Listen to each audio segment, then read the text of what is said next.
ప్రస్తుత వ్యవహారాలు రాష్ట్రాలు 1. తమిళనాడు ప్రభుత్వం రాష్ట్రంలోని ఐకానిక్ జంతువు నీలగిరి తహర్ గురించి 3 రోజుల సర్వేను ప్రారంభించింది. ఈ చొరవ ఆవాసాల నష్టం మరియు వేటలతో సహా అనేక సవాళ్లను ఎదుర్కొంటున్న ఈ అంతరించిపోతున్న ఈ జాతులను బాగా అర్థం చేసుకోవడం మరియు పరిరక్షించడం లక్ష్యంగా పెట్టుకుంది. 2.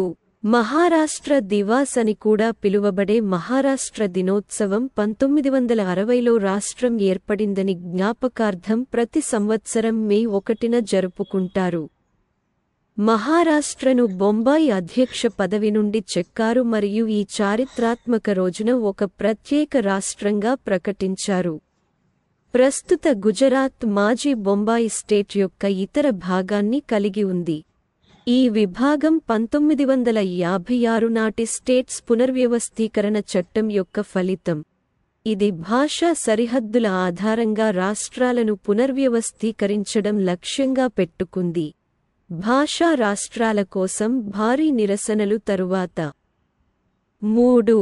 గుజరాత్ డే మే 1న జరుపుకుంటారు. మే 1 1960న శక్తివంతమైన గుజరాత్ రాష్ట్రం ఏర్పడింది. ఈ వార్షిక సందర్భం గుజరాత్ యొక్క గొప్ప సాంస్కృతిక వారసత్వం, స్థితిస్థాపకత మరియు భారతదేశం యొక్క సాంస్కృతిక మొజాయిక్కు చేసిన రచనలను ప్రతిబింబిస్తుంది. సాంప్రదాయం మరియు పురోగతిలో చరిత్ర మునిగిపోవడంతో గుజరాత్ డే స్వాతంత్ర్యం వైపు రాష్ట్ర ప్రయాణం మరియు దాని పెరుగుదల మరియు శ్రేయస్సు యొక్క కొనసాగుతున్న ప్రయత్నం యొక్క రిమైండర్గా పనిచేస్తుంది. 4. బాబా రామ్దేవ్ స్థాపించిన పతంజలి ఆయుర్వేద్ నుండి 14 ఉత్పత్తుల తయారీ లైసెన్స్లను ఉత్తరాఖండ్ ప్రభుత్వం నిలిపివేసింది. వారి సమర్థత గురించి తప్పుదోవ పట్టించే ప్రకటనలను పేర్కొంది. తప్పుదోవ పట్టించే ప్రకటనలను నిలిపివేయడానికి ఆదేశాలతో పాటించనందుకు రామ్దేవ్పై కొనసాగుతున్న పరిశీలన మరియు చట్టపరమైన చర్యల మధ్య ఈ చర్య వస్తుంది. 5. అమేథీ జిల్లాలో 8 రైల్వే స్టేషన్ల పేరు మార్చాలని ఉత్తరప్రదేశ్ ప్రభుత్వ ప్రతిపాదనకు కేంద్ర హోం వ్యవహారాల మంత్రిత్వ శాఖ అనుమతి ఇచ్చింది. బీజేపీ అమేథీ ఎంపీ స్మృతి ఇరానీ నేతృత్వంలో ఈ నిర్ణయం కొత్త స్టేషన్ పేర్ల ద్వారా స్థానిక దేవాలయాలు, సాధువులు, విగ్రహాలు మరియు స్వాతంత్ర్య సమరయోధులను గౌరవించడం ద్వారా ఈ ప్రాంతం యొక్క సాంస్కృతిక గుర్తింపు మరియు వారసత్వాన్ని కాపాడుకోవడం లక్ష్యంగా పెట్టుకుంది. 6. బాల్య వివాహం గురించి ప్రజా ప్రయోజన వ్యాజ్యం (PL) కు ప్రతిస్పందనగా రాజస్థాన్ హైకోర్టు రాష్ట్రంలో ఈ పద్ధతిని అరికట్టడానికి ఉద్దేశించిన ఆదేశాన్ని జారీ చేసింది. పిల్లల వివాహాలకు అపఖ్యాతి పాలైన అక్షయ్ తృతీయ ఫెస్టివల్తో అటువంటి యూనియన్లను నివారించడంలో సర్పంచ్లు మరియు పంచాయతీ సభ్యుల బాధ్యతను కోర్టు నొక్కి చెప్పింది. 7. గురుగ్రామ్లో లోక్సభ ఎన్నికలు మే 25న షెడ్యూల్ చేయడంతో ఓటరు పాల్గొనడాన్ని ప్రోత్సహించడానికి జిల్లా పరిపాలన ఒక ప్రత్యేకమైన విధానాన్ని తీసుకుంది. ఓటర్ల దృష్టిని ఆకర్షించే ప్రయత్నంలో ముఖ్యంగా యువత, ఇండియా క్రికెటర్ యుజ్వేంద్ర చాహల్, అలాగే ప్రసిద్ధ గాయకులు ఎన్డీ దేశీ రాక్ స్టార్ మరియు నవీన్ పునియా బ్రాండ్ అంబాసిడర్లుగా అధికారులు ముందుకు వచ్చారు. 8.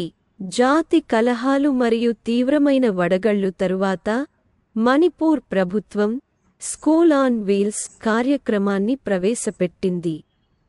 రాష్ట్ర వ్యాప్తంగా సహాయ శిబిరాల్లో ఆశ్రయం పొందిన విద్యార్థులకు విద్యను అందించే లక్ష్యంతో గవర్నర్ అనసూయ యుకే ప్రారంభించిన ఈ చొరవ ఒక ఉపాధ్యాయుడితో కలిసి లైబ్రరీ, కంప్యూటర్లు మరియు క్రీడా వస్తువులతో కూడిన మొబైల్ విద్యా సెటప్ను వివిధ శిబిరాలను సందర్శించడానికి 9.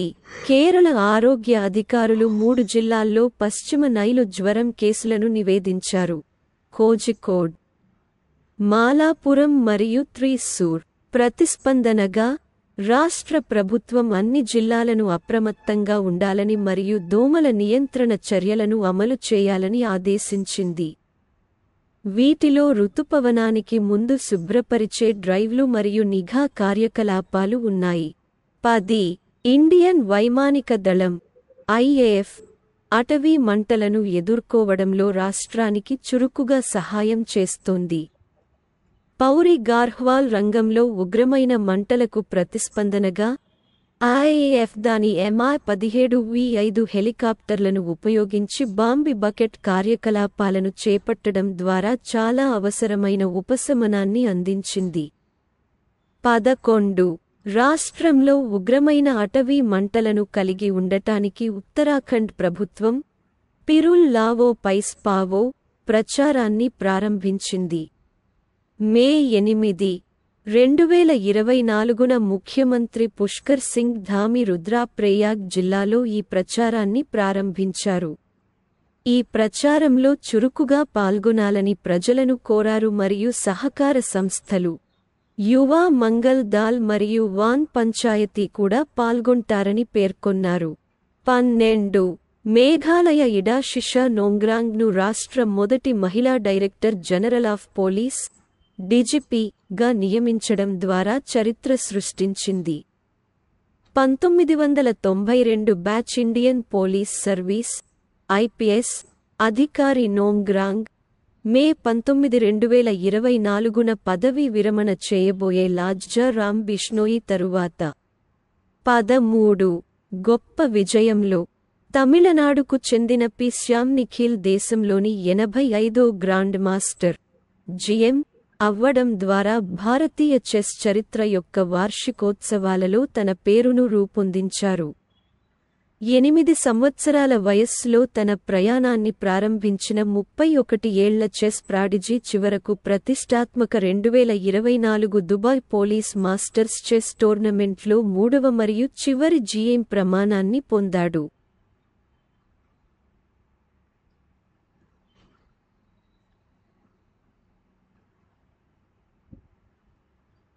14. విపత్తు reporting and information management system DRIMలు ప్రారంభించడంతో అస్సాం తన విపత్తు నిర్వహణ సామర్థ్యాలను పెంచడానికి ఒక ముఖ్యమైన చర్య తీసుకుంది. Assam state disaster management authority ASDMA యొక్క చొరవ అయిన ఈ state of the art digital platform వివిధ విపత్తుల వల్ల కలిగే నష్టాల యొక్క రిపోర్టింగ్ మరియు అంచనాను క్రమబద్ధీకరించడం లక్ష్యంగా పెట్టుకుంది. ప్రభావితమైన వారికి సహాయాన్ని సత్వరంగా పంపిణీ చేయడానికి వీలు కల్పిస్తుంది. 15. కర్ణాటక ప్రభుత్వం అవుట్సోర్స్ ప్రభుత్వ ఉద్యోగాలలో మహిళలకు 33% రిజర్వేషన్లను తప్పనిసరి చేసింది. ఇది శాశ్వత స్థానాల కోసం ఇప్పటికే ఉన్న కోటాలతో సమం చేస్తుంది మరియు 45 రోజుల కంటే ఎక్కువ కాలం ఉండే ఉద్యోగాలకు మరియు 20 మందికి పైగా ఉద్యోగులకు వర్తిస్తుంది. 16. హృదయపూర్వక అభివృద్ధిలో నేషనల్ ఎడారి పార్కులో నిర్వహించిన వార్షిక వాటర్ హోల్ జనాభా లెక్కల ప్రకారం జైసల్మేర్, రాజస్థాన్ విమర్శకుల అంతరించిపోతున్న గొప్ప భారతీయ బస్టార్డ్ యొక్క గణనీయమైన ఉనికిని వెల్లడించారు. వేసవి నెలల్లో వాటర్ హోల్ టెక్నిక్ను ఉపయోగిస్తున్న ఈ సర్వే ఉద్యానవనం యొక్క సరిహద్దుల్లో 64 గొప్ప భారతీయ బస్టార్డ్లను లెక్కించింది. 17. సెంట్రల్ ఎలక్ట్రిసిటీ అథారిటీ యొక్క తాజా డేటా ప్రకారం 2023 నుండి 24లో రాష్ట్ర ప్రసార సంస్థలచే ప్రసార మార్గాలను జోడించే విషయంలో ఉత్తరప్రదేశ్ అగ్రరాష్ట్రంగా అవతరించింది. ఈ సాధన మునుపటి ఆర్థిక సంవత్సరంలో 2022 నుండి 23లో దాని ప్రముఖ స్థానాన్ని అనుసరిస్తుంది. 18. 1987లో గోవా రాష్ట్రత్వాన్ని పొందిన రోజు జ్ఞాపకార్థం మే 30న గోవా స్టేట్హుడ్ డేని ఏటా జరుపుకుంటారు. ఈ సందర్భం గోవాను భారతీయ యూనియన్లో ఒక ప్రత్యేక రాష్ట్రంగా గుర్తించడాన్ని సూచిస్తుంది. ఇది అంతకుముందు భాగమైన కేంద్ర భూభాగం నుండి భిన్నంగా ఉంటుంది.